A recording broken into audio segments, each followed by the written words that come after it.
ইতিহাসের নির্মমতার সাক্ষী রাজশাহী কেন্দ্রীয় কারাগারের ঐতিহাসিক খাপড়া ওয়ার্ড এখন জরাজীর্ণ।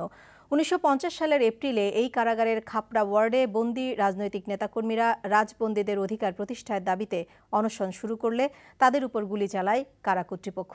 এতে শহীদ হন ৭ বাঙালি, আহত হন আরও ৩১ জন। রাজশাহী থেকে সময় সাজুর রিপোর্ট, ক্যামেরায় ছিলেন শরীফুজ্জামান রয়েল। পাকিস্তান প্রতিষ্ঠার পরপরই জমিদারি প্রথা উচ্ছেদ ও ভূমি সংস্কারের দাবিতে পূর্ব পাকিস্তানের জনগণ সোচ্চার হতে শুরু করে। একই সাথে চা, সুতাকল ও রেল শ্রমিকদের আন্দোলনও শক্তিশালী হয়ে ওঠে। কোথাও কোথাও শুরু হয় রক্তক্ষয়ী সংগ্রাম।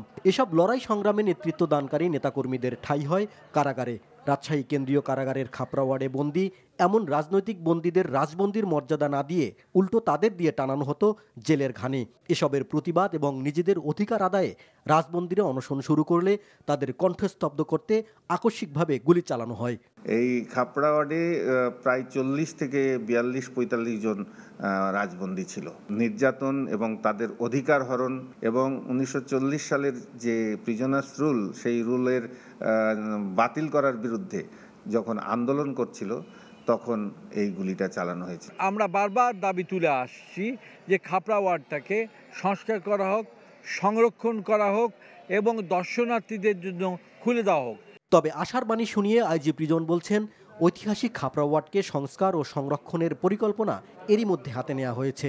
এই আন্দোলনের ইতিহাসটাকে সংরক্ষণ করার জন্য আমরা এটাকে সংস্কার করার জন্য পদক্ষেপ গ্রহণ করেছি এবং ইতিমধ্যে মাননীয় অর্থমন্ত্রীর সাথে কথা হয়েছে। অর্থমন্ত্রী আশ্বাস দিয়েছেন আমরা আবার নতুন করে প্রাক্কলন করে সেটা পাঠাবো এবং বাজেট বরাদ্দ হলেই আমরা এটাকে পুনরায় সংস্কার করে আমরা আগের অবস্থায় নিয়ে আসব।